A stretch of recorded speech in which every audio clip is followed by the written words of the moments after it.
Yes please. Good morning everyone. So in the previous part हम लोगों का topic जो गोइंग ऑन था दैट इज चैप्टर नंबर 8, जिसमें आप लोगों ने एक सेक्शन शुरू करा, section number 123, which deals with the condition condition regarding the declaration and payment of dividend, जिनमें सबसे पहला पॉइंट आपको क्या बताया गया कि sir what should be the source of dividend, that will be profits और the money provided by the CG और SG in pursuance of guarantee given by it. तो मैंने पूछा जी प्रॉफिट्स का मतलब यहाँ पे क्या है sir? Profits of the current financial year और प्रीवियस फाइनेंशियल ईयर या ईयर्स एंड रिमेनिंग अनडिस्ट्रीब्यूटेड, मतलब जो आपके रिजर्व्स का पार्ट है, और इट मे बी बोथ। जैसे कल आपने कई बातें डिस्कस करी जिसमें आपने क्या कहा, सर ये भी तो पॉसिबल है, क्या पता करंट ईयर में आपका लॉस हो और आपने फिर भी डिविडेंड देना चाहा हो, दे सकते हो out of the previous. And ये भी हो सकता है क्या पता करंट ईयर में प्रॉफिट आपके सफिशिएंट ना हो, तो आपने इनएडिक्वेसी के कारण कुछ करंट ईयर से काम चला लिया और कुछ आपने प्रीवियस ईयर। तो जितने भी पॉइंट आप लोगों ने यहाँ पे क्या करे डिस्कस करे, और जैसे मैनर ऑफ कंप्यूटिंग आया कि प्रॉफिट आप लोग कैसे कंप्यूट करेंगे, जिनमें दो वर्ड स्पेशली बताए गए। पहला, डेप्रिसिएशन मस्ट भी क्या होनी चाहिए? Provided for. और उसका भी डेप्रिसिएशन अपनी मन मर्जी के अकॉर्डिंग नहीं, depreciation as per the schedule 2, जो कंपनीज एक्ट का ही शेड्यूल 2 है जो डेप्रिसिएशन में डील करता है। और वही आपको बताया गया कि सर जितने भी तुम्हारे ये नोशनल गेन्स हैं, अनरियलाइज्ड गेन्स हैं, या कोई भी आपका रीवैल्यूएशन रिजर्व एंड ऑल है, इनकी प्रॉफिट एंड लॉस में कोई भी जगह, क्योंकि ये अनरियलाइज्ड है, जिस दिन कमाओगे उस दिन प्रॉफिट मान लेना, बट आज की डेट में कुछ नहीं। आज की डेट में पर्टिकुलरली मैं इनको प्रॉफिट्स में इंक्लूड नहीं करूंगा। उल्टा अगर तूने करे हुए हैं, इसको बाहर निकाल, ये तेरे डिविडेंड्स देने में ये वाले प्रॉफिट काम नहीं आएंगे। उसके बाद एक वर्ड आया, कहते सर एक बात बताओ, अगर करंट फाइनेंशियल ईयर में आप लोग किस में आ गए? प्रॉफिट्स में। बट अब तक प्रीवियसली आपके क्या हाल थे? लॉसेस। इन दैट केस कहते जी मुझे देखो खुशी है कि आप लोग इसमें आए, प्रॉफिट्स में आए, बट इसका मतलब ये थोड़ी कि खुशी ज्यादा ही मनाओ, प्रॉफिट्स आते ही डिविडेंड के तौर पे बांटने शुरू कर दिए। पहले अपना पुराना रिकॉर्ड तो क्लियर कर लो। एंड पुराना रिकॉर्ड क्लियर करना मतलब जब तक प्रीवियस ईयर के लॉसेस आप लोगों के सेट ऑफ नहीं होते, और इवन अनएब्जॉर्ब डेप्रिसिएशन। अनएब्जॉर्ब मतलब वो डेप्रिसिएशन जिसको पिछले सालों में बुक्स में जगह नहीं मिली, जो क्लेम नहीं कर पाए थे। पहले ये दो चीजें अपनी क्लियर कर, जब तक ये सेट ऑफ नहीं होंगे ना, मैं डिविडेंड बांटने नहीं दूंगा। और बाकी मेरे से कोई रोक टोक नहीं है, इसके बाद जो मर्जी कर, पर पहले पुराना रिकॉर्ड एक बार क्या कर दे, क्लियर कर दे। इसी के बाद आपने वर्ड पढ़ा एक ट्रांसफर टू रिजर्व्स आया था बीच में। क्या सर अगर डिविडेंड आप लोग देते हो, और डिविडेंड ये अपने आप में एप्रोप्रिएशन है जो प्रॉफिट्स में से आप लोग देते हो, क्या डिविडेंड अगर तुम लोग देते हो, क्या रिजर्व्स में भी कुछ ट्रांसफर करना जरूरी है? जरूरी कोई नहीं है जी, ऑप्शनल है। और इवन अगर तुम करते हो तो सच परसेंटेज एज द कंपनी में डीम फिट, जो आपको सही लगे। मेरे मेन कंटेंट पे आओ। कल अपन ने ये कहा था, अगर लेट इट बी तुम डिविडेंड कहां से देने की कोशिश करोगे? रिजर्व्स। पहली बात, ये सिनारियो होगा ही कौन सा? जहां पे करंट ईयर में क्या होगा? लॉस। या करंट ईयर में प्रॉफिट्स क्या होंगे? इनएडिक्वेट। तो ही मेरी नजर किसकी ओर होगी? रिजर्व्स की, वहां से दे देते। बट पॉइंट यहां पे आया, कहते जैसे ही तुम लोग रिजर्व में से डिविडेंड देने की बात करोगे, इमीडिएटली आपका रूल नंबर 3 क्या हो जाएगा? एक्टिव। और रूल नंबर 3 क्या कहता है जी? तीन कंडीशन, और we can say 3+1, that depends. क्योंकि सिचुएशन देखनी पड़ेगी ना, करंट ईयर में लॉस था या आपका इनएडिक्वेट था। चल, बेसिक कंडीशन क्या थी? Number 1 condition is about the percentage rate, about the percentage, कि जो भी तुम डिविडेंड दोगे ना, अगर अगर रिजर्व्स में से देने की बात कर रहे हो, रिजर्व्स में से जो भी डिविडेंड तुम दोगे, वो पिछले 3 साल के जो डिविडेंड्स होंगे उसकी एवरेज को एक्सीड नहीं। फिर पॉइंट ये आया, कहते सर अगर मान लो पिछले 3 साल में मैंने डिविडेंड कभी दिया ही नहीं, कहता तीनों में नहीं दिया, या तीन में से, ना ना ना तीनों में नहीं दिया, कहता तीनों में नहीं दिया, फिर तो कंडीशन आपकी एप्लीकेबल नहीं हुई। जब आपने कभी डिविडेंड दिया ही नहीं तो एवरेज कहां से करोगे? बट केस पता क्या आएगा, किसी एक साल नहीं दिया, हाँ फिर 2 साल तो दिया है, तो भाई जो 2 साल दिए हैं उनकी एवरेज, एक ही साल हुआ है कंपनी को आए हुए, तो वही एक साल को बेस मान लो। बट बेस मान लो, बट मैंने एक वर्ड अंडरलाइन करवाया था, इन ईच ऑफ, तीनों में नहीं दिया, तो कंडीशन ये आपकी नंबर 1 एप्लीकेबल नहीं। कंडीशन नंबर 2 जो मुझे क्या बताती है कि आप रिजर्व में से कितना पैसा निकलवा सकते हो, जिसने मुझे क्या बताया sir, aggregate, aggregate of paid up share capital, पहली बात paid up share capital which means equity plus, इसके बाद न्यूमेरिकल करवा रहा हूं, अभी जवाब देना सारे के सारे। Paid up share capital means equity plus preference, दोनों लेंगे। और सर रिजर्व एंड सरप्लस नहीं है, वर्ड क्या है, फ्री रिजर्व्स। मैंने कल एक छोटी सी डेफिनेशन लिखवाई थी, फ्री रिजर्व्स मतलब those reserves which are freely available for dividend distribution. Those reserves are basically called as free reserve. For example, general reserve, surplus account, जो भी आपके एक्यूमुलेटेड पी एंड एल, जो भी आपके पास पड़ा है, मतलब जो किसी स्पेसिफिक पर्पस के लिए नहीं होना चाहिए। एग्जांपल सीआरआर, सुना वर्ड, सुन रहे हो, capital redemption reserve, DRR debenture redemption reserve, capital reserve, ये कोई नहीं आएंगे, ये जर्नल रिजर्व का, ये फ्री रिजर्व्स का पार्ट नहीं। पर तुझे पंगा लेगा ना बैलेंस शीट के अंदर, तुझे इसके ऊपर बैलेंस शीट दे देगा कि बताना जी कितना डिविडेंड दे सकते हो, एज पर द एलिजिबिलिटी कितना का बनेगा, फिर तुझे सर्च करना पड़ेगा कौन कौन आएगा कौन कौन नहीं। मैंने फ्री रिजर्व्स कहा है कल। और दूसरा पॉइंट, अच्छा कितना निकलवा सकते हो, मिनिमम या maximum, maximum, maximum shall not exceed, इस अमाउंट को एक्सीड करना तुम्हारे लिए पॉसिबल। और जब तुम ये पैसा निकलवाओगे, एक कंडीशन एक्टिव और हो जाएगी, कहते ये बताना वो करंट ईयर में तेरा लॉस है कि प्रॉफिट है, कहता जी प्रॉफिट है बट इनएडिक्वेट है, चल चल फिर तो जा, फिर कोई दिक्कत नहीं है, फिर तो तू बांट ले भाई जो तूने कर। बट अगर करंट ईयर में क्या था, लॉस, देन जितना अमाउंट विड्रॉल के लिए निकालोगे, जितना अमाउंट, ये 10% जो भी तेरा आएगा, सबसे पहले उस अमाउंट में से क्या जाएगा, लॉस, फिर डिविडेंड के नाम से पैसे दूंगा। जैसे कल वाली एग्जांपल अगर याद हो, 160 का 10% 16 में से 6 लाख रुपए का क्या था, लॉस, डिविडेंड के नाम से कितने पैसे दूंगा, 10। इस बात का लिंक है कंडीशन नंबर 3 से, क्या चीज, बैलेंस ऑफ रिजर्व्स। कहते फिर ये बताओ रिजर्व्स में बैलेंस कितना होना चाहिए निकालने के बाद, पर मैटर तो ये करेगा ना डिविडेंड के नाम से कितना निकाला। जैसे कल मैंने एग्जांपल दी, अगला तो अलाउ 16 लाख कर रहा है, क्या 16 लाख निकालू, पहले तो ये चीज चेक कर तुझे चाहिए कितना। मैं कह रहा हूं जी मेरे को तो चाहिए मान लो 9 लाख रुपए, तो भाई तूने 9 लाख ही निकालने, 16 थोड़ी निकालेगा। 16 लाख तो एग्जाम्पल, 16 लाख तो आपकी क्या थी, maximum amount that can B withdraw. अच्छा, आफ्टर सच ड्रॉल, निकालने के बाद तेरे रिजर्व्स का बैलेंस कम से कम पेड अप कैपिटल का, पेड अप शेयर कैपिटल का 15% के बराबर होना चाहिए। ये कंडीशंस पड़ी। अब आओ, एक क्वेश्चन आपके सामने रख रहा हूं, लास्ट विजिबल बच्चे, दिख रहा है क्वेश्चन, सुनो, मुझे इसको आगे पलटेंगे नहीं, यहीं से क्वेश्चन करेंगे, मुझे बताना आप अपनी कंडीशंस के अकॉर्डिंग सेटिस्फाइड हो या नहीं। पहला क्वेश्चन पढ़ो जी, क्या लिखा हुआ है, due to sir inadequacy, word क्या बोल गया, पहला ही वर्ड, इनएडिक्वेसी माने करंट ईयर में प्रॉफिट सफिशिएंट नहीं है। ये पक्का तुझे किसकी ओर लेके जाना चाह रहा है कि डिविडेंड कहां से देना है, रिजर्व, बट जैसे ही तू रिजर्व्स का नाम लेगा कौन आ जाएगा, सर रूल नंबर 3। और रूल नंबर 3 के मुताबिक तेरी तीनों कंडीशन तुझे क्या करनी पड़ेंगी, कंप्लायंस।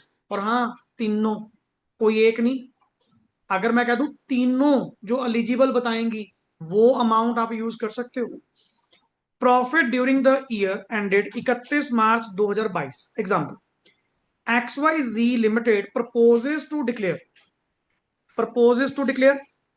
10% डिविडेंड आउट ऑफ कहां से, ये वर्ड पढ़ा नहीं, रूल 3 आया नहीं, from the following particulars ascertain the amount that can be utilized from the, कि मैं जर्नल रिजर्व में से सर कितने के पैसे यूज कर सकता हूं, मुझे बताओ एक बार। अकॉर्डिंग टू द, आना ही था वर्ड, कंपनीज रूल्स 2014। अपने को तो रूल का नाम भी पता है, रूल नंबर 3। ये पढ़ डाटा, सिर्फ कर ले वर्ड्स पढ़। पहले पहला वर्ड क्या लिखा हुआ है? 17,500, 9%। 9% क्या पढ़े? Preference of rupees 100 etch, fully paid up है, कितने के पढ़े? 17.5, 17.5। 8 lakh equity shares of rupees 10 each पड़े हैं, फुली पेड अप कितने? 80 लाख। मैं सिंपल सवाल पहले ये पूछूं, तूने मेरे भाई डिविडेंड देना कितना है? तूने डिविडेंड देना कितना है? जो कंपनी प्रपोज कर रही है कितना देना चाह रही है? 10%। 10% किसका? 10% किसका? 10% किसका? दोनों का क्यों करोगे मेरे भाई, क्या हो गया? अगले ने डिविडेंड देना किसको है? इक्विटी को। दोनों थोड़ी आएंगे। यही चीजें मैं करेक्ट कर रहा हूं। आपने डिविडेंड देना किसको है? और दूसरी बात, तू प्रेफरेंस को बीच में क्यों ले रहा है? ये प्रेफरेंस का ये क्या पड़ा? तो 10% किसको देना है? इक्विटी कितनी है? 80 लाख। 80 लाख का 10%। कंपनी ये चाह रही है, इसके चाहने से क्या होता है? पहले देखेंगे ना कि बन पाएगा कि नहीं बन पाएगा। पर पता तो हो चाहती है। कहते जी मैं 80 लाख के ऊपर 10% देना चाह रहा हूं, कितना? 8 लाख रुपए। चल कोई नहीं भाई, तेरी भी बात रख लेते हैं। 80 लाख का 10% जो आप देना चाह रहे हो, कितने पैसे चाहिए आपको? General reserve as on 1/4/2021, as on 1/4/2000। Naturally current year का तो देना है, तो रिजर्व्स कौन से यूज करोगे? प्रीवियस। आपका ईयर एंड कौन सा है? 31 मार्च 22। सर आपके पास और लिखा हुआ था क्वेश्चन में, ध्यान से चेक कर। सर आपको जो ये चेक करने हैं, as per the latest audited FS, जो आपके पास अवेलेबल होंगी बेस्ड ऑन दैट। मेरे पास प्रीवियस ईयर की अवेलेबल थी, जिनमें जर्नल रिजर्व कितना पड़ा है जी? 25 लाख। कैपिटल रिजर्व कितना पड़ा है? 3 लाख। Do I use? क्या कैपिटल रिजर्व यूज होगा? नहीं। हमें क्वेश्चन में यूज करने के लिए क्या कहा गया था? Free reserves. What is free reserves? और कैपिटल रिजर्व्स और इवन नीचे कौन पड़ा है? क्या ये दोनों काम आएंगे? सर इन पे तो मार दो कट, ये तो काम नहीं आएंगे जी। अच्छा, net profit for the year ended, इस साल का प्रॉफिट कितना है? इस साल का प्रॉफिट, नेट प्रॉफिट कितना है? 3 लाख। मतलब करंट ईयर में प्रॉफिट तो है, इनएडिक्वेट है। इनएडिक्वेट है, प्रॉफिट तो है।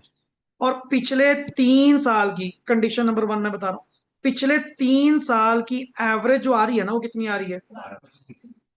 पहली कंडीशन तो मैट है। लास्ट एवरेज कितनी आ रही है? 12। ये कितना देना चाह रहे हैं? 10। चलेगा, कोई बड़ा मैटर नहीं है, चल पाएगा। अब सुन यहां पे, चलो कंडीशन नंबर 1 होगी मैट, डन। कंडीशन नंबर 2 क्या थी? कंडीशन नंबर 2 क्या थी? Amount to be withdrawn. Amount to be withdrawn is equal to 10%, 1/10, 10% of aggregate of paid up share capital plus free reserve. Paid up share capital कितनी है? 80 lakh plus 1750। ये कौन हो गया तेरा? पीयूसी। ये कौन हो गया? और ये कौन हो गया? रिजर्व। टोटल करियो कितना आ रहा है? टोटल करियो कितना आ रहा है? 80 लाख, 1750 और 25 लाख, 1 करोड़ 22 लाख 50,000। 1 करोड़ 22 लाख 50,000। हाँ भी सारे बोलो, यहां तक ठीक? लास्ट बोलो, चले आगे। इसका मैं कितना निकलवा सकता हूं? 10% कर इसका, 12 लाख। क्या मुझे इतना निकलवाना है या इतना निकलवा सकते हैं? ये मेरी मैक्सिमम लिमिट। पर मैं ये भी तो देखूंगा मुझे चाहिए कितना? 8 lakh. Do I need 8 lakh? बताओ, पहले तो इतनी बात पे आओ। 8 लाख चाहिए? कितना चाहिए? क्यों चाहिए? आपके मुताबिक, वर्ड्स पे गौर करना, आपके मुताबिक 3 बड़ा है? 3 बड़ा है? 3 बड़ा है? पक्का 3 बड़ा है? देख लो, 3 बड़ा है कि 8 में से 3 बड़ा जी, 5 अपन इनसे निकलवा लेंगे? पक्का? देख लो, कोई तो बोल दो, दिमाग लगा लो, जरा सा सोच लो, जरा सा, ज्यादा नहीं खर्च हो जाएगा।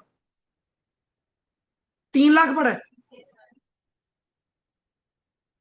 थोड़ा और प्रेशर डालो, थोड़ा सा, थोड़ा और।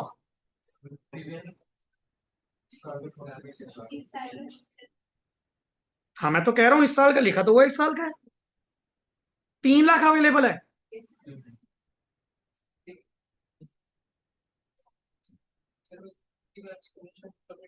वो तो है ही है, मैं तो वही कह रहा हूँ यार, इसी साल देना है। कोई एक प्राणी निकल जाए अपने में से यार, कोई तो बता दो, ऐसा ना करो ना, गलत हो जाएगा ये तो। 3 लाख अवेलेबल है फॉर डिविडेंड देने के लिए।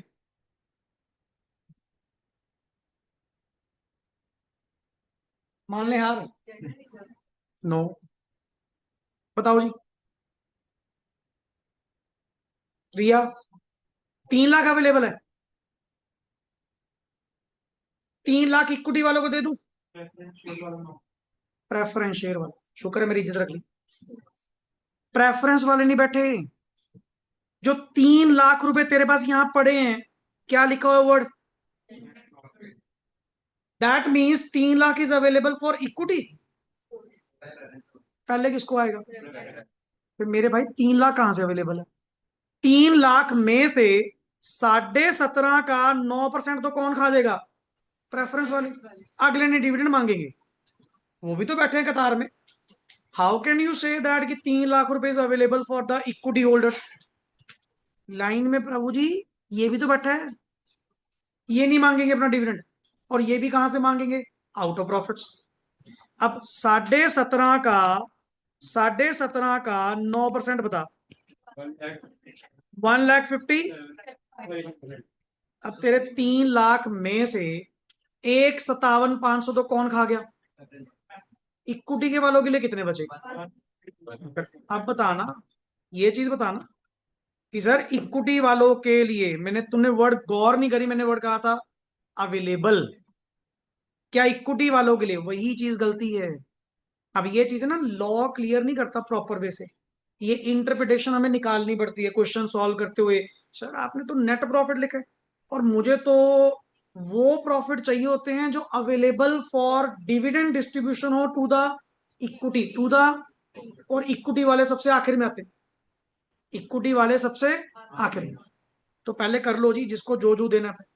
ले थोड़ा और कंसेप्ट पीछे खींच लो।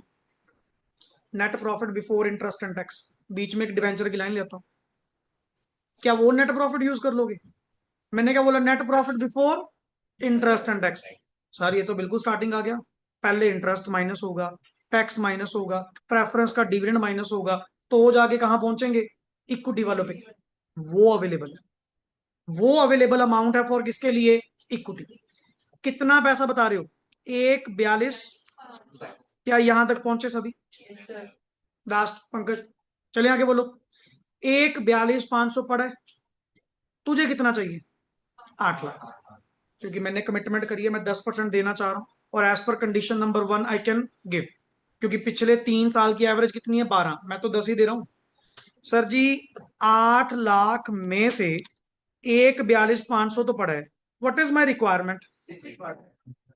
6,57,000, ये मुझे चाहिए, रिक्वायर्ड, ये मुझे चाहिए।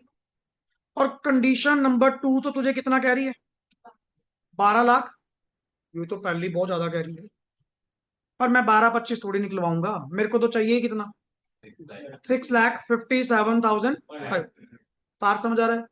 Good out. Next is, but अभी यहां पे रुकेंगे नहीं, कंडीशन नंबर 3। बट वो एक बीच में सेकंड के साथ एक कंडीशन और थी, कि आपको करंट ईयर से जो निकालोगे वो पहले लॉसेस में, फिर करंट ईयर में लॉस थोड़ी था, करंट ईयर में क्या था? वो कंडीशन नहीं लगी। कंडीशन नंबर 3 क्या थी? बैलेंस आफ्टर विड्रॉल बैलेंस कितना निकलवाया, 1225 या 657,500, जितना सचमुच में निकलवाया। सर वो निकलवा सकते थे, निकलवाया थोड़ी है। नाउ अब मैं देखूं जी आपके पास एफ आर कितने थे बता, 25 लाख। रिजर्व कितने थे, 25 लाख। 25 लाख में से कितना निकलवाया, 657,500। करियो माइनस। 25 लाख में से 657,500 निकलवाया, 18,42,000। ये बचा, ये कौन है, balance after withdrawal. Balance after withdrawal आगे पॉइंट। कंडीशन क्या थी, ये निकालने के बाद कम से कम पेड अप शेयर कैपिटल का कितना होना चाहिए, 15%। पीयूसी कौन है, 97,50,000। इसका 15% बोल, 14 लाख। हाँ दोनों मिक्स कर दी ना, हिंदी ना पंजाबी। 14,62,500, 14,62,000। कम से कम इतने होने चाहिए थे, ये तो प्लस ही है। कितना बच रहा है, 18,42,500, 18,42,000। तुम तो ये कह रहे थे निकालने के बाद कम से कम 14,62,500 बचना चाहिए था। सर ये तो प्लस ही है, हैंस 6,57,500 निकाल लो, ले जाओ, यूज कर सकते हो। अगर ये रुक जाता, अगर ये कोई वैल्यू गलत कर देता, अमाउंट रिस्ट्रिक्ट हो जाती। पहले यहां तक बता, एक एक करके चलेंगे, यहां तक बता, क्या ये कंसेप्ट समझ आया, क्या ये फिजिबिलिटी समझ में आई कि 6,57,500 तुम निकाल सकते हो। चले आगे, मुझे इसका बताइए कितना था, इसका 15% कितना था, 14 लाख। कहाँ लिखूं, 14,62,000। इसका मीनिंग क्या है, पहले मीनिंग बता, इसका मीनिंग क्या है, क्या अमाउंट है ये। ये वो अमाउंट है जो रिजर्व्स में से अमाउंट निकालने के बाद कम से कम बचनी, अगर बच रही होगी, वो जो दूसरे नंबर वाले ने पैसा निकालने को कहा, निकाल ले। अगर बच रही होगी, प्रोनाउंस कर, अगर बच रही होगी तो वो दूसरे नंबर वाले ने जो अमाउंट निकालने को कहा, निकाल ले, चलेगा। कहता थी व्हाट इफ अगर ये कंडीशन पार नहीं हुई, मैं क्या एग्जांपल सुन, इतना बचना चाहिए ना। एग्जाम्पल वैसे हाइपोथेटिकली, हाइपोथेटिकली मैं एग्जाम्पल कर रहा हूं, मेरे पास रिजर्व 20 लाख है, 25 नहीं है। एग्जाम्पल जस्ट हाइपोथेटिकली कह रहा हूं, कहीं इस पे टोटल पे अप्लाई कर दो, सिर्फ इस पॉइंट पे कर लो। मेरे पास रिजर्व अगर 20 लाख होते, कितने होते, एग्जाम्पल निकाल भी कितना रहा होता मैं, 6,57,500 मान ले, कितना निकाल रहा होता, 6,57। सर जी माइनस करियो, 6,57,500 मान ले, 13 लाख।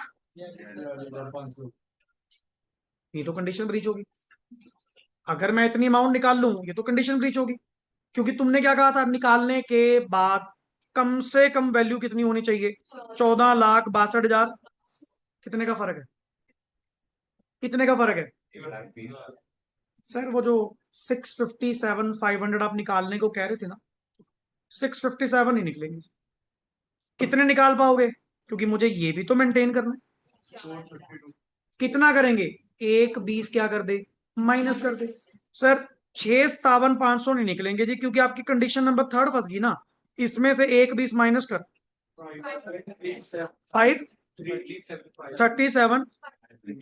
अच्छा अगर मैं 5,37,500 निकालूं, फिर तो सही है, फिर तो तीनों कंडीशन मैट होंगी। ये पॉइंट चलेगा, चलेगा चलेगा। Equal to, not less than, इससे कम नहीं होना चाहिए, इक्वल टू या ज्यादा चलेगा, बट इससे कम नहीं होना चाहिए। अब अक्सर पता क्या होता है, तुम कंडीशन नंबर 1 लगाओगे, नहीं रोकेगा, कंडीशन नंबर 2 लगाएगे, नहीं रोकेगा, फंसेगा कहां पे, कंडीशन नंबर 3। क्योंकि वो आगे क्या कह रहा है, निकालने के बाद रिजर्व्स का बैलेंस मस्ट भी क्या होना चाहिए, पेड अप शेयर कैपिटल का कम से कम 15%।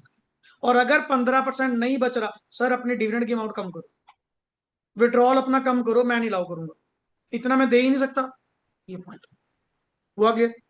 अब इतनी सारी कहानी, ये सब कुछ तुझे अब वन बाय वन हाँ करते जाना फटाफट। पहली चीज, हमें डिविडेंड देना कितना था? करंट ईयर के प्रॉफिट कितने थे? बट द वर्ड इज, वो करंट ईयर के प्रॉफिट थे, प्रॉफिट अवेलेबल फॉर इक्विटी नहीं थे। हमें प्रॉफिट अवेलेबल फॉर क्या निकालने पड़े? इक्विटी। कैसे? प्रेफरेंस वालों को माइनस करने के। तो मेरी नजरें रिजर्व पे कितनी हैं? 6,57,500। अब ये देखना है, ये मैं निकाल सकता हूं या नहीं। कंडीशन नंबर वन चेक कर, ओके, वो तो पहले ही लोअर है, एवरेज आ रही है 12%, तू कितना मांग रहा है? 10%, जा भी जा। Condition number two, condition number two क्या कह रहा था? Paid up capital plus free reserve का 10%, जो कितना अलाउ कर रहा है? मैं तो मांग ही कितना रहा हूं, मैं तो मांग ही कितना रहा हूं, 6,57, पास, मेरी ओर से भी डन है। बट थर्ड वाले में जाके देखा, कहते हैं आपने तीसरी कंडीशन बताई थी कि विड्रॉल के बाद, रिजर्व में से विड्रॉल के बाद जो बैलेंस बचेगा वो पेड अप शेयर कैपिटल का कम से कम कितना होना चाहिए? हाँ, पर ये तो ज्यादा ही बच रहा है, चलेगा, मेरी ओर से भी पास। Hence, since all the three conditions are, the company can withdraw 657,500 from the accumulated reserves as per the rules 2014। Question खत्म, यहां तक डन। चले आगे बोलो। अब अगले पे दिमाग लगाना, ये स्कैनर्स है, मैं प्रीवियस मेरी फाइल स्कैंड पड़ी है, तो मैं कुछ क्वेश्चन इसमें से न्यूमेरिकल टेकअप कर रहा हूं, मुझे आप करके बताना।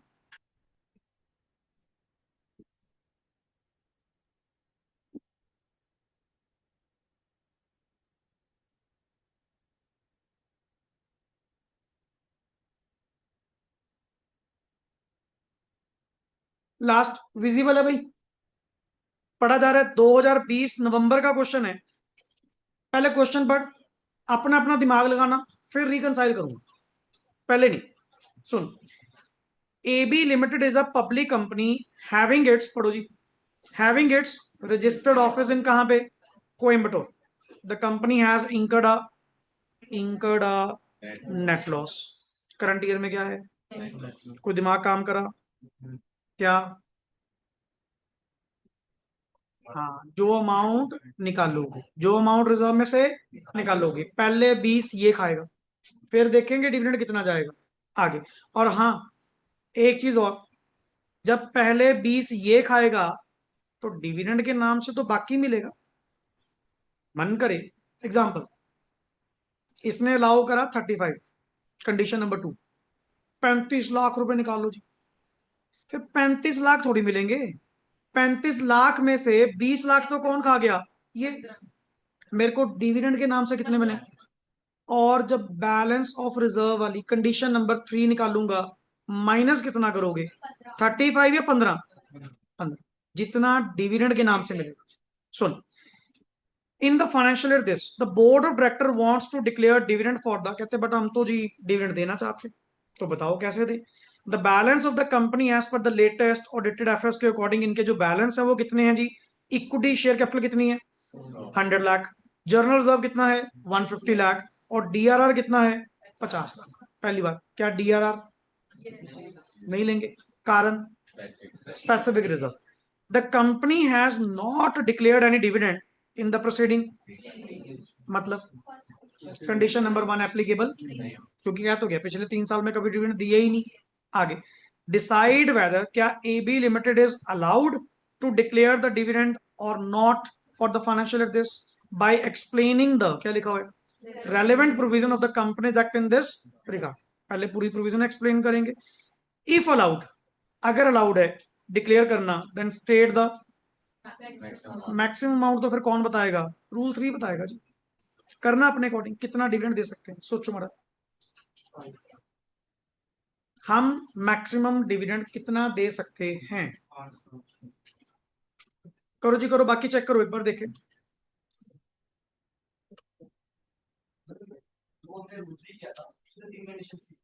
हम्म। हम्म। उसने खुद ही बोल दिया एप्लीकेबल नहीं है। आपने पिछले 3 साल में कभी डिविडेंड दिए ही नहीं तो लगेगी कहां से? बाकी दो। जब एप्लीकेबल नहीं कंडीशन तो वहां पे मैं चेक भी क्या करूंगा? ये चीज बताओ जी, बताओ।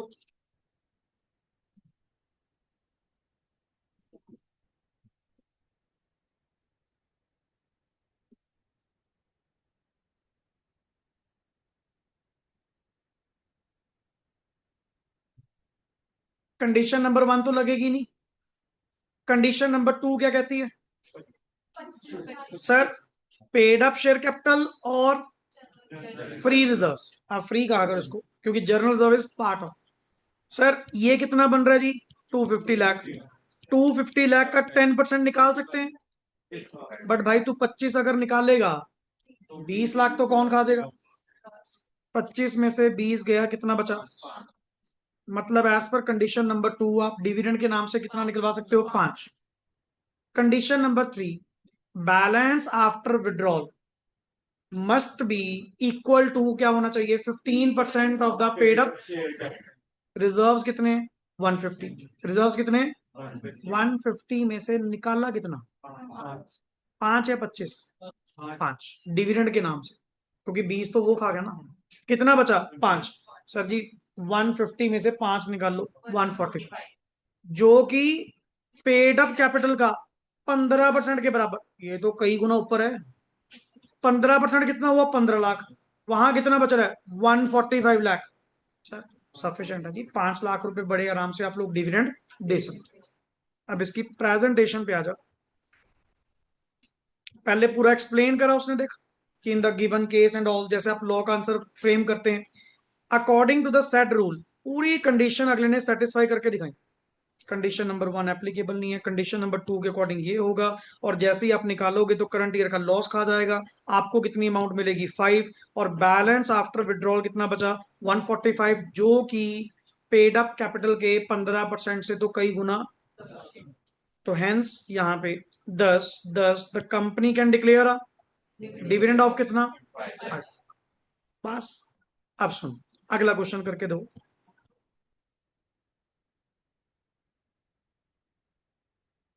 ये 2 पार्ट्स में है, चल आप सुन लेना मेरे से ऐसे ही। ये लो, ये मई 24 का क्वेश्चन है। ये पढ़ो जी question. Long boots limited a listed company.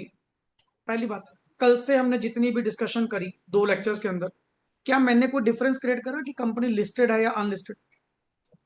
सो कोई एक्स्ट्रा दिमाग नहीं चलाना जब ऐसा कुछ है ही नहीं। कई बार ना आप ज्यादा ही हाइपर होकर या मतलब शॉर्ट टेम्पर होकर चीजों को डील करते हैं। भाई मुझे कुछ बताया ही नहीं गया। और डिविडेंड तो कोई भी कंपनी दे सकती है, लिस्टेड हो या अनलिस्टेड। एंड लिस्टेड होने का मतलब क्या होता है? Stock exchange. Stock exchange. और इंडिया में स्टॉक एक्सचेंज कितनी है सर? है बहुत सारी हैं, बट नेशनल कितनी है? 2। एनएससी और बीएसई रेकग्नाइज्ड। स्टेट वाइज भी बहुत है, रीजनल लेवल बेस्ड बहुत है। आरएससी रीजनल स्टॉक एक्सचेंज, जैसे कोलकाता की है, पंजाब में जलंधर स्टॉक एक्सचेंज है, कई है। बट बात है कि हाई लेवल, अच्छे लेवल की, अपने आप को वहां पे लिस्ट करवाना, उनका प्लेटफॉर्म यूज करना for the trading, that is called as अपने आप को लिस्ट करवाना। Sir, Long Boots Limited is a listed company, is engaged in the manufacturing of shoes and related accessories. The business is set on a recovery mode by the induction of new production manager, Mr. A. कि हम sir अभी recovery mode पे हैं, कोई अच्छी खासी position अपनी है। The board of director of the company has recommended the declaration of dividend of rupees कितना?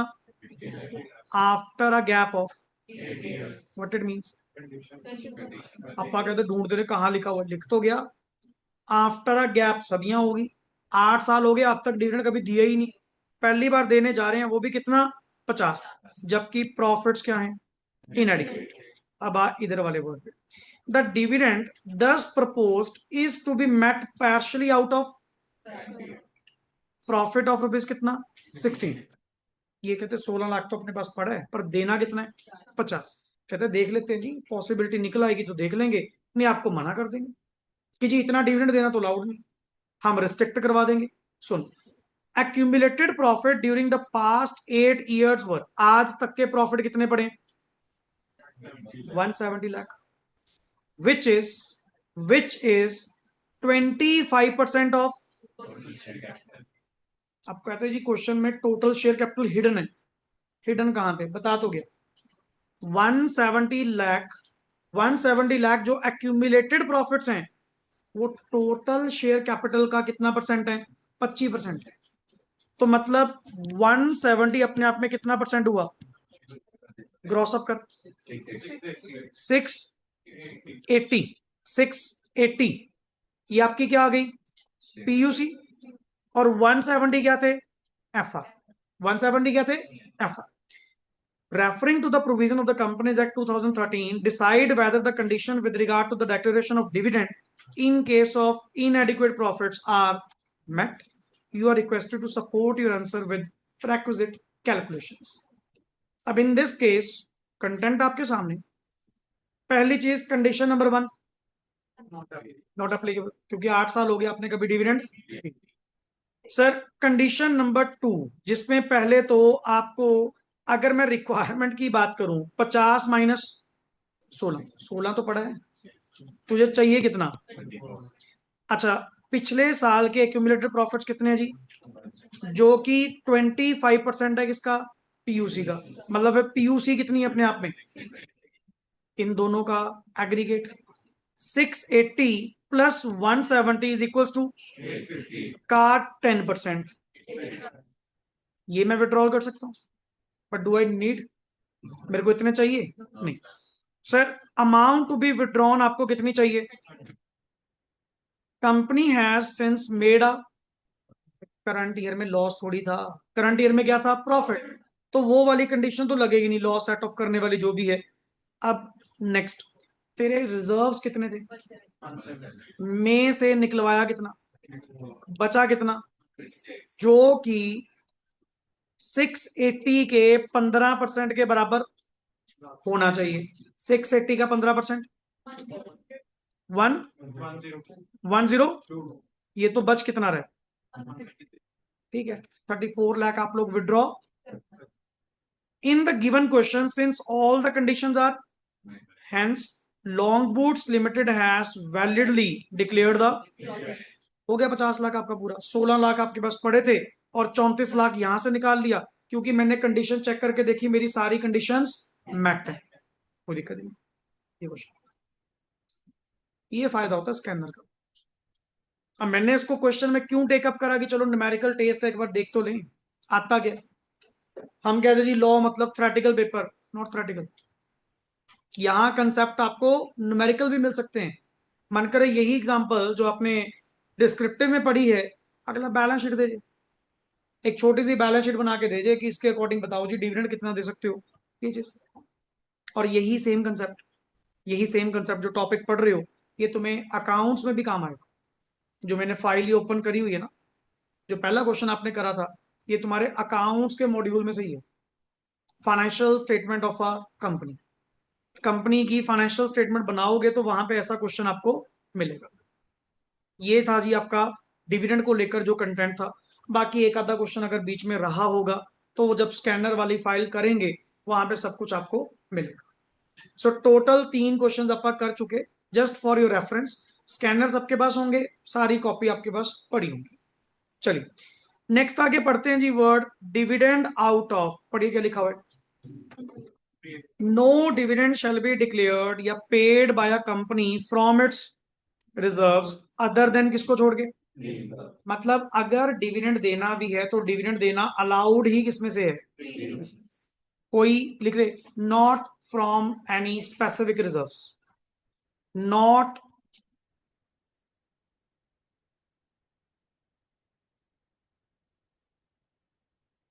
Not from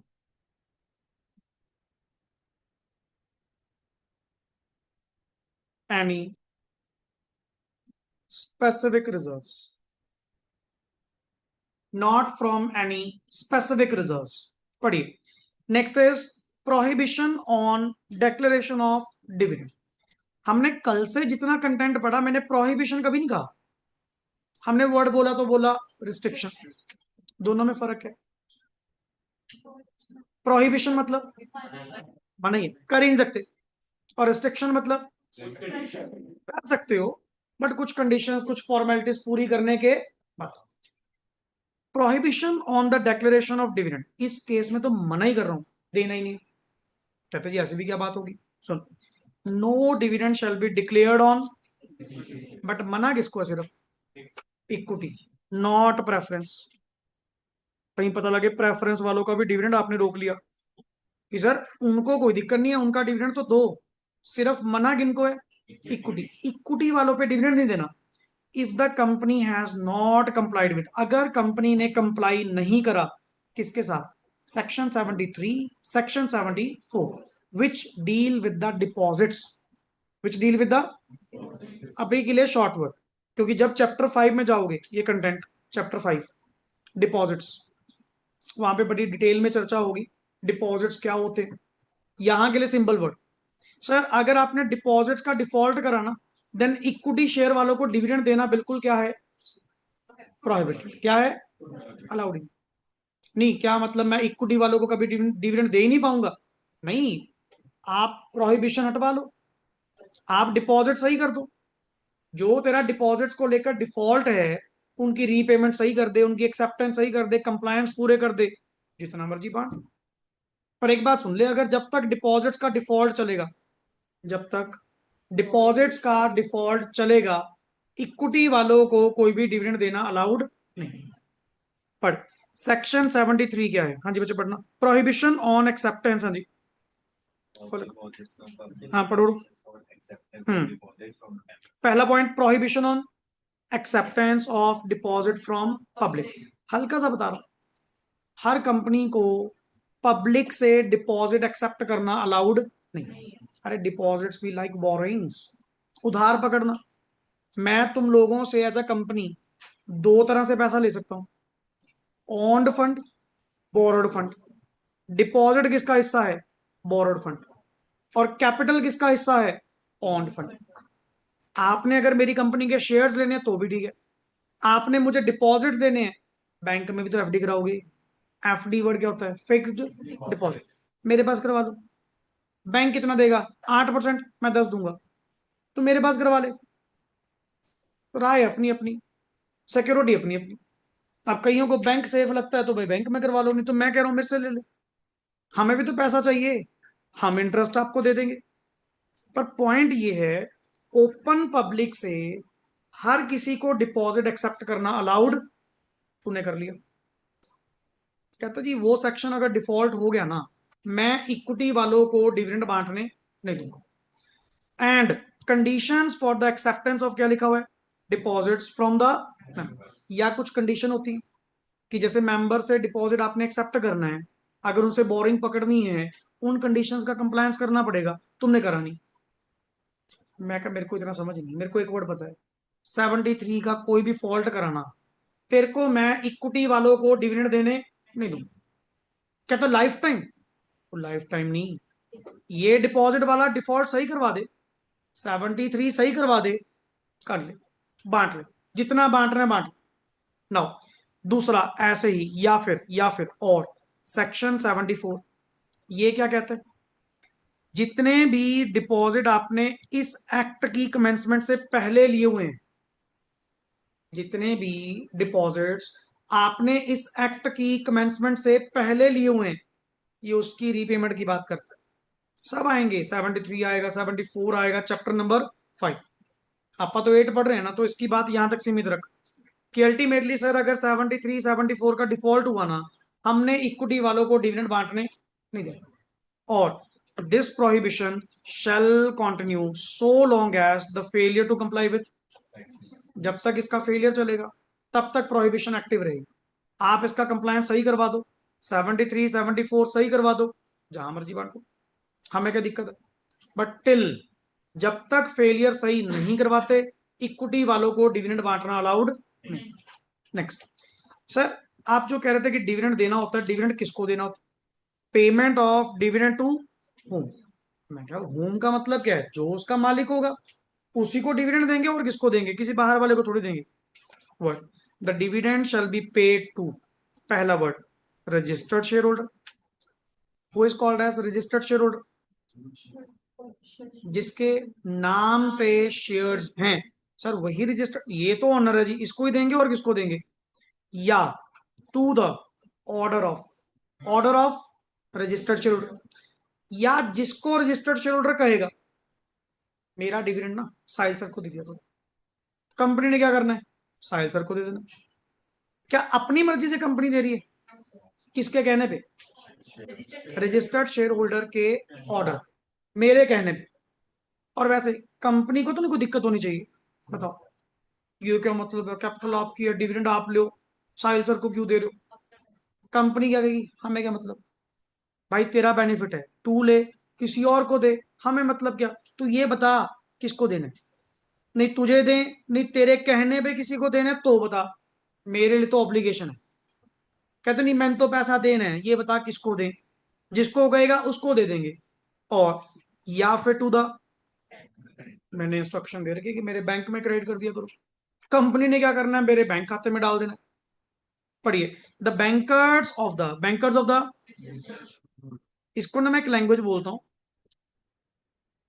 point wise, payable to, पहला पॉइंट मिस्टर डी, दूसरा पॉइंट मिस्टर डीज ऑर्डर, तीसरा पॉइंट मिस्टर डीज बैंकर। लिख इसको, तीन point है, payable to mister D's order,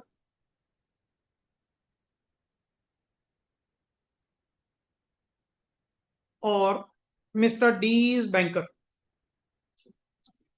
मुझे कोई फर्क नहीं सर, जैसा कहोगे मैं तो वैसा आगे पे आउट कर दूंगा, मेरे को इतना वो नहीं है, मेरे तो ऑब्लिगेशन है।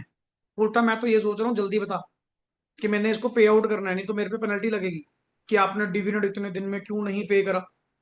सो मेरे को आप इंस्ट्रक्शन बताओ, आपके खाते में जाएं, किसी को दें, या तुम्हारे बैंक खाते में डाल दें, कहाँ क्या करें। सुन, mode of payment of dividend क्या होगा, ये जो डिविडेंड देने की आप बात कर रहे हो, ये डिविडेंड देना कैसे है। मैं कहा जी कैश। कहते कैश का मतलब क्या है, नगद, नहीं, कैश मतलब देनी पेमेंट ही है। पर आजकल कैश पेमेंट तो इंसिस्ट करते नहीं ना, कैश पेमेंट माने वाया बैंकिंग चैनल, देना तो वाया बैंकिंग चैनल है। चाहे आप लोग मान लो सपोज कह दें चेक दे दो, डिविडेंड वारंट दे दो, कोई इलेक्ट्रॉनिक मोड, डायरेक्टली आपके खाते में डाल दो, ये भी तो कैश पेमेंट है। कैश मतलब पैसे ही मिलेंगे, नॉट इन। अब उसके बदले में कुछ सामान थोड़ी देंगे। अब अल्टीमेटली मान लो क्या जी, हम तो देसी घी की फैक्ट्री है, बड़ी कंपनी है, लोगों को पता लगे देसी घी की टीन दे दिए, वो थोड़ी दोगे डिविडेंड के नाम पे। डिविडेंड के नाम पे क्या देना होगा, कैश ही देना। और कैश मतलब क्या है, ये नहीं कि 500 की गड्डी लेके बह गया, हाँ भी तेरा कितना, मतलब खाते में ही देंगे, वाया बैंकिंग चैनल ही देंगे। अच्छा ये भी चलता है, डिविडेंड क्या देना, लाइक कूपन लिख के दे दिया, 5,000 तेरा डिविडेंड बनता है, जब मर्जी ले लियो। मेरी ओर से वो पेड ही है, मेरी ओर से वो कैश ही है। amazon के वाउचर, फ्लिपकार्ट के वाउचर, जो आपके वो होते हैं पेड वाउचर्स, वो भी तो कैश है, जब मर्जी इन कैश करवा ले जाके। वो तो क्या होता है कि सर मुझे अभी मत दो, मुझे जब चाहिए होगा, कहते हैं अरे ऐसा थोड़ी होता है, कंपनी एक्ट ने हमारे पे पेनल्टी लगा देने, तूने डिविडेंड नहीं दिया। मैं क्या काम करूं, मुझे लिख के दे दो कि मैं 5,000 के लिए एलिजिबल हूं, जब भी आप मांगोगे हम 5,000 आपको दे देंगे। That are called as dividend warrant, कि एक डॉक्यूमेंट सा बना के दे दो, कूपन, मैं जब मर्जी आऊंगा रिडीम करवा लूंगा, पैसे ले लूंगा। ये भी हमारी ओर से क्या माना जाएगा, पेड, कि सर हम तो दे चुके जी, वो अगले की इच्छा आज ले ले। अच्छा कई बार ये होता है, अगला कहता है जी मैंने नहीं लेना, मैंने मन करे किसी और को देना हो। मैं कहा मेरी सुन, ये ले 5,000 लिख के दे दिया, तू ले चाहे किसी को दे, जहां मर्जी जा, मेरी ओर से ऑब्लिगेशन खत्म कर। नहीं ये कंपनीज एक्ट वाले मेरे पे बैठे हैं, किस बात को लेकर पेनल्टी लगाएंगे, तूने पैसे क्यों नहीं दिए, तूने ऑब्लिगेशन पूरा क्यों नहीं करा। मैं तो फ्री हो जाऊं, आगे तुम कर लेना जो करना। पढ़, next, no dividend shall be payable except in cash, माने इन काइंड नहीं देना, पेमेंट ही देनी है, सामान नहीं देना, कोई गुड्स नहीं देनी। पढ़िए, and however the dividend may be paid by cheque, dividend warrant, या electronic. Sir capitalisation of profits क्या परमिटेड है, बिल्कुल। जितने आपके कैपिटल प्रॉफिट्स होते हैं, कैपिटल प्रॉफिट्स को क्या पर्टिकुलरली कैपिटलाइज करना, प्रॉफिट्स को या रिजर्व्स को क्या कैपिटलाइज करना परमिसिबल है? बिल्कुल जी। कहते हैं वो होते कैसे हैं? जितने आपके पास रिजर्व्स पड़े हैं, अगर आप चाहते हो कि उनको कैपिटलाइज करना है, पहले उसका हेड कौन सा है? रिजर्व्स। आप चाहते हो उसको क्या करना है? तो ठीक है ना, रिजर्व्स में से निकाल के उसको किस में डाल दो, बट उसका वे आउट क्या होगा? बोनस बांट दो, बोनस शेयर दे दो, बोनस कॉल दे दो। ये क्या होता है? हाँ, जो कॉल आपकी पेंडिंग है। फॉर एग्जाम्पल आपका 10 रुपए का शेयर था, आपका 8 रुपीज पेड अप है। कितना पेड अप है? मैं क्या आपको 2 रुपए देने की जरूरत नहीं, कंपनी अपने आप ही भर देगी। कंपनी ने बोनस शेयर नहीं दिया, बोनस कॉल दी। और एक होता बोनस शेयर देना, शेयर मतलब पूरा। फिर उसमें कंडीशन होती है। क्या कंडीशन होती है? पहली बात तो जो नया देंगे वो भी पूरा, और पुराने वाला भी क्या होना चाहिए? पूरा। 10 वाला कितना पेड था? 8। कंपनी ना ना ना ना, डिपेंड्स। कंपनी पहले तुमसे 2 रुपए मंगवाएगी, फिर बोनस देगी, या देना चाहे दे दे, वो 2 रुपए भी दे दे, नया शेयर भी दे दे, पर वो 2 रुपए को वर्ड क्या बोलोगे? Bonus call. और पूरा शेयर जो फ्री में मिला, बोनस शेयर। सर, अच्छा point, deposit of dividend in a separate bank account. The main thing is, जो भी कंपनी तुम्हारा ये डिविडेंड देगी, there is a condition declare होने से। अब डिक्लेयर आपका कहां पे होता है? एजीएम पे। इफ किसकी बात कर रहे हो? Final dividend. हाँ, बाकी अगर एंटायरम की बात कर रहे हो, मुझे नहीं पता कब होगा। वो 2 साल में बोर्ड कभी भी कर सकता है। मैं क्या, मेरे को एक बार बता, जिस दिन भी डिक्लेयर करेगा ना, जिस दिन भी डिक्लेयर करेगा, डिक्लेयर करने से, और मैंने पूछा था लाइबिलिटी कब बनती है डिविडेंड देना? When it is declare. अगर मान लो प्रपोज्ड था, इज इट लाइबिलिटी? और कंटिंजेंट लाइबिलिटी, कंटिंजेंट लाइबिलिटी कौन सी लाइबिलिटी? कंटिंजेंट। कल्ला लॉ में नहीं बैठेंगे, ये समझ लेना। चीजें बहुत घुमाऊंगा अल्टीमेट। क्यों? पेपर भी वो इसी तरह से लेके आते हैं कि आपको वाइड नॉलेज। इसको फाउंडेशन समझकर मत पढ़ना, कंसेप्चुअली चलेंगे, डिटेल में चलेंगे, बस जवाब देते रहो कि तुम्हारे अकॉर्डिंग क्या होना चाहिए। ज्यादा से ज्यादा क्या होगा? गलत होगा, बट कम से कम अपने आप को सही तो कर लिया। मैं माइंड में कुछ और ही सोची जा रहा था। सर, रिकमेंडेशन या प्रपोजल, ये तो मे और मे नोट है। क्या पता मेंबर्स लेंगे नहीं लेंगे, वो तो कौन डिसाइड करेगा? मेंबर्स। तभी आप कभी भी प्रपोज्ड डिविडेंड को बैलेंस शीट में लायबिलिटी नहीं दिखाते। बैलेंस शीट के फुट नोट्स में बाहर कहीं एज आ क्या दिखाते हैं? Contingent liability. क्या दिखाते हैं? कि जी पता नहीं, मे और मे नोट, क्योंकि अभी एजीएम होएगी ना, एजीएम पे जाके पता लगेगा मेंबर डिविडेंड लेंगे या नहीं लेंगे। पर मैं अगर तुमसे पूछूं when it becomes liability, when it is declare. Declare जब वर्ड बोल दिया ना, उसी वक्त वो पैसा देना आपकी क्या बन जाती है? लायबिलिटी। अब कंपनी का क्या भरोसा, डिक्लेयर करके बाद में मुकर जाए? ना ना ना ना, मुकरने वाला काम नहीं है। इनको कहो जिस दिन डिक्लेयर करा, जिस दिन डिक्लेयर करा, वहां से 5 दिन के अंदर अंदर, वहां से पैसा निकाल, सेपरेट बैंक अकाउंट में। सेपरेट। कहता क्यों, तुम्हारा को खाता नहीं? उसमें नहीं, उसमें तो पड़े हैं। अलग खोल, एक नया अकाउंट खोल, उसमें जमा करा। नहीं पता क्या है? अच्छा, डिविडेंड देना था, लो पैसे तो खर्च हो गए, याद नहीं रहा वो। याद रहने वाला मैटर नहीं। 5 दिन के अंदर पैसे पहले क्या करो? अलग करो, कि मुकरना नहीं है। कहीं बाद में कह दो सर हमने फंड्स यहाँ अप्लाई कर दिए, वहां अप्लाई कर दिए, ये हो गया फलाना हो गया। कंडीशन है, जिस दिन से, पर्टिकुलरली जिस दिन से डिक्लेयर हुआ, वहां से एक time frame, date of declaration से within 5 days separate bank. यहां पे लिख डिपॉजिट द अमाउंट।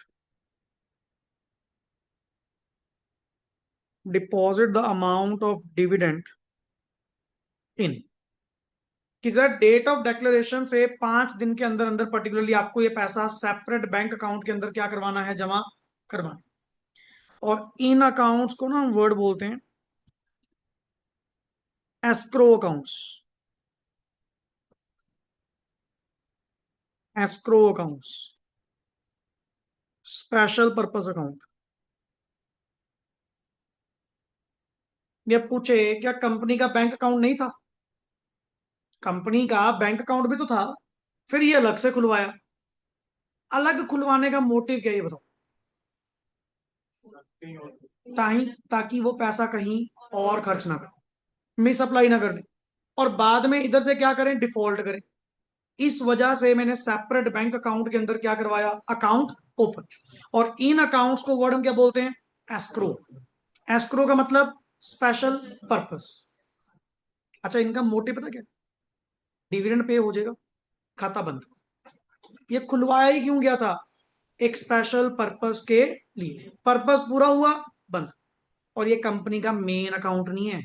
कंपनी का मेन अकाउंट तो अलग चल रहा है, ये एक अलग है, सेपरेट है। एक बात बताओ, एग्जाम्पल 24 अगस्त हमारा डिविडेंड डिक्लेयर हुआ, मुझे अमाउंट कब तक अलग करनी है? कब तक अलग करनी है? 29 या 28? कब तक आपको अमाउंट ये अलग करनी है? लॉ में वर्ड क्या लिखा हुआ है? With in 5 days। Now here comes the word, what do you mean by with in? क्या 24 तारीख इंक्लूड होगी या नहीं होगी? बताओ। यही गलती। वर्ड क्या लिखा हुआ है, विद इन 5 days। एंड ये जीसी एक्ट की प्रोविजन है, जर्नल क्लॉजेस की प्रोविजन है। मैं तभी है ना बड़े बेस से लेके चल रहा हूँ चीज। क्वेश्चन पता क्या आएगा, ये पूछेगा ही नहीं एमसीक्यू में। तो एक काम कर मेरे बेटे, बस डेट निकाल के दे। डेट ही गलत निकालोगे आप। 5 दिन कैसे कैलकुलेट करते हैं? 24 तारीख कभी भी बीच में इंक्लूड, जिस दिन जो हुआ वो कभी इंक्लूड नहीं होता। 25, 26, 27, 28, सर 29 तक। अच्छा, 29 को संडे है, ये किसने कहा? गलत। मैंने ऑलरेडी आपको कितने दिन दिए थे? 5। No excuse allowed. देन आपको पहले पता करना चाहिए कि अल्टीमेटली ये चलता है सिर्फ इमरजेंसी हॉलीडे में। उस दिन इमरजेंसी में हॉलीडे घोषित कर दी गई, संडे का तुझे कैलेंडर में पता नहीं था कि 29 का संडे। एक दिन पहले आ जाता। वही इंडिया लास्ट मिनट, ब्लिंकिट भी सही कहता ना, इंडिया लास्ट मिनट ऐप। उनको पता है इन्होंने पहले कुछ नहीं करना, इन्होंने हमेशा लास्ट डेट पे करना है। जब तुझे पता था कि संडे, तू पहले आ जा। दैट इज, सर काउंटिंग में कभी भी पहला दिन इंक्लूड, जैसे वर्ड बोलते हैं फ्रॉम टू, जब वर्ड बोलते हैं ना फ्रॉम, वो वाला दिन काउंट नहीं करते। टू, वो वाला दिन काउंट करते। ये आया हुआ है एमसीक्यू। कि काम करो बस, कर ले डेज बता दे कितने होंगे बस। अपना ना माइंड इस चीज को कई बार एक्सेप्ट नहीं करता कि पेपर में इतने आसान क्वेश्चन भी पूछे जाते हैं। हमारे माइंड में चल रहा होता है कि सीए का एग्जाम है, पता नहीं क्या ही पूछेगा। एंड अपन ज्यादा ही क्रिटिकली चीजों को डील करना शुरू कर देते हैं। रिलैक्स सेट, इसको थोड़ा शांत रख, चीजों को बेस में से कवर कर पहले। और जैसे जैसे क्वेश्चंस की प्रैक्टिस करोगे लेवल पता लगेगा। पर पहले ऐसे होकर नहीं बैठना अल्टीमेटली क्लास में, पता नहीं सर क्या क्या ही पूछेगा, क्या ही चीज आएगा। मैं बिल्कुल सिंपल चीजें पूछ रहा हूँ, यही तेरा एग्जाम लेवल है। बट हम ना कई बार अडेप्ट नहीं कर पाते उस चीज को, मान नहीं पाते कि ऐसा भी क्वेश्चन आता है। यही है कि बताओ जी 5 दिन कैसे निकलेंगे। क्यों? उनको पता है मोस्टली बच्चा सीए में क्या करता है, हार्ड लेवल की तैयारी करता रहता है, बेस भूलता रहता है। वो क्वेश्चन ही किस पे डालते हैं, बेस पे। आप उसी भूल जाते हैं। हमें बेस से हार्ड लेवल पे जाना है, कल्ला हार्ड नहीं तैयार करना कि बेस ही भूल जाओ। सुन, अब यहां पे पॉइंट इज, सच अमाउंट, पढ़ो जी, द अमाउंट ऑफ डिविडेंड पढ़ना चाहिए, the amount of dividend including, क्या लिखा हुआ है, shall be deposited in a scheduled, अच्छा वर्ड, कोई नॉर्मल बैंक नहीं, बैंक भी कौन सा, सारे बैंक शेड्यूल्ड बैंक है,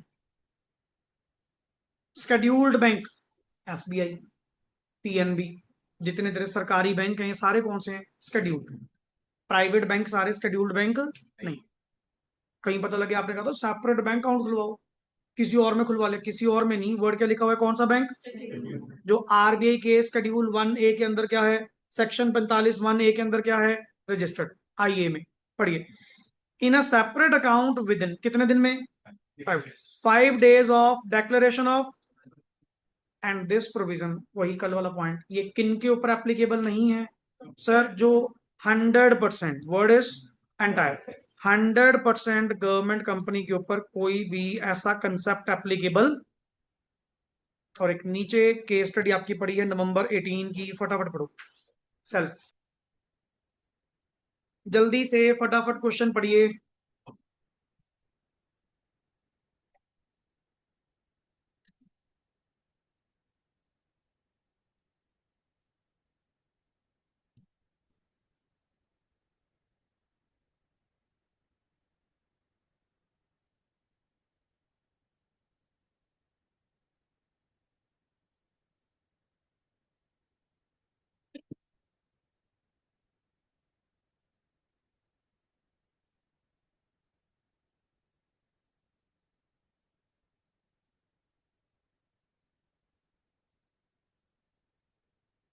सिंपल पॉइंट इज गिवन, किसके बारे में, ट्रांसफर टू, जिसके बारे में क्या पॉइंट पड़ा, इट्स ऑप्शनल, और अगर आप करोगे भी तो इट्स योर चॉइस की, मतलब कितनी परसेंटेज आप लोगों ने करनी।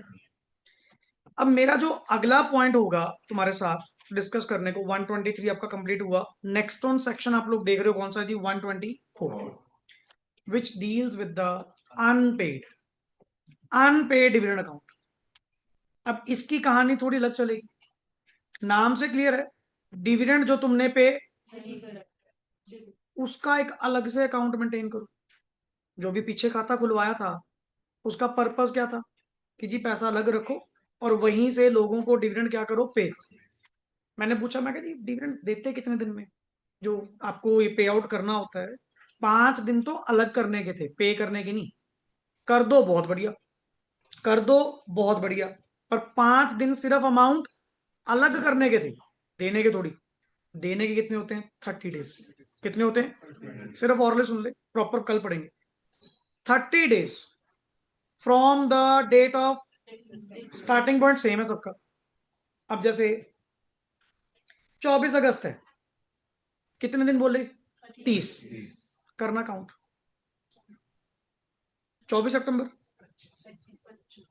25, बताओ, 24 से 24 नहीं होना चाहिए, व्हाट इज, एक महीना नहीं लिखा हुआ, 30 डेज लिखे हुए, दैट मीन्स ये सारी प्रोविजनें जो चल रही है ना, ये जीसी एक्ट की, मैं कह तो रहा हूं, जब आप मेरे साथ जाओगे उन चीजों में, आप कहोगे सर डन हो गया, पहले डिस्कस हो गया, अगर लिखा हो मंथ, क्या लिखा हो, month to month, no matters how many days, no matters, but if it is said 30 days, day to day, अच्छा 24 तो आएगा नहीं, अगस्त के 31, 24 तक तो आएंगे नहीं, नीचे कितने बचे, 7, 7 ही हो गए, 23 सितंबर के, सर ये डिविडेंड आपका ना 23 सितंबर 2026 तक पे हो जाना चाहिए, हो गया पॉइंट, 30 जो थे दिन, जो आपने डेट निकाली एग्जांपल के तौर पे 23 सितंबर, उस दिन तक डिविडेंड पे हो जाना चाहिए था, तुमने करा नहीं, किसी कारणवश, वट एवर द कॉज, कहता है मेरे को एक्सक्यूज ना दिए, फलाना फलाना, नहीं दिया ना, अब ये डिविडेंड उस अकाउंट में नहीं रहेगा, कौन सा अकाउंट, जो आपने वो स्पेशल पर्पस के लिए खुलवाया था, वहां नहीं रहेगा, एक नया खाता खुलवाओ, एक नया बैंक अकाउंट ओपन करवाओ,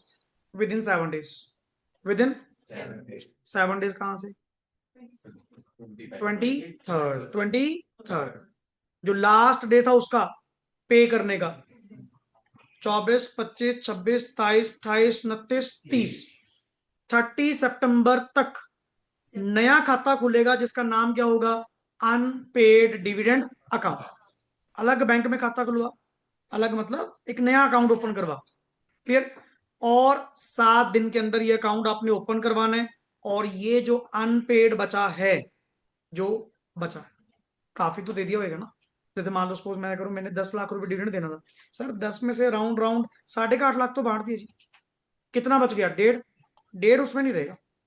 ये 1.5 के लिए अगले 7 दिन के अंदर एक सेपरेट बैंक अकाउंट ओपन होगा जिसका नाम क्या होगा, अनपेड डिविडेंड अकाउंट, वहां जमा करो। ये कहानी, जो अनपेड डिविडेंड अकाउंट को लेकर अपन कल वाले पार्ट में क्या करेंगे, डिस्कस करेंगे। अभी थोड़ी स्पीड में स्लो रख रहा हूं, पहले चैप्टर पे टाइम लगेगा, कारण चीजों को समझने में, आपको भी ग्रास्पिंग करने में थोड़ा टाइम लगेगा। जब 5-6 लेक्चर आपने टेकअप कर लिए, आप मेरा पॉइंट टू पॉइंट भी समझना शुरू कर दोगे कि मैं किस सेंस में पूछ रहा हूं। तो उन चीजों पे अपन कॉम्प्रो नहीं करेंगे, जो चल रहा है चलने दो, ऑटोमेटिकली सिलेबस आपको 1 to 1 दिखना शुरू हो जाएगा। Is that clear? चलिए, ओके जी, thanks a lot and rest we will do in the next part.